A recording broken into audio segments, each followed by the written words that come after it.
16वां रमजानुल मुबारक, सूरज गरूब हो रहा है। इधर बड़ा प्यारा मंजर, बादलों के नज़ारे बस्ती शाहीनाबाद में।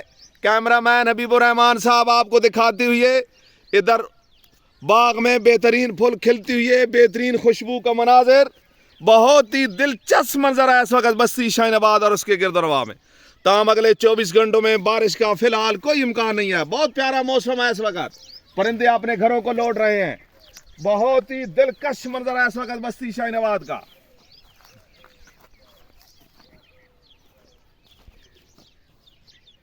ये खूबसूरत मनाजिर बस्ती शाहीनाबाद के। बस्ती शाहीनाबाद में इस वक्त बहुत ही प्यारा माहौल है, बहुत ही प्यारा माहौल। सब्जे ने हर तरफ रंग बखेर दिए। कुदरत के करिश्मे देखो, हर चीज पे बहार है, मौसम बहार आने के करीब है।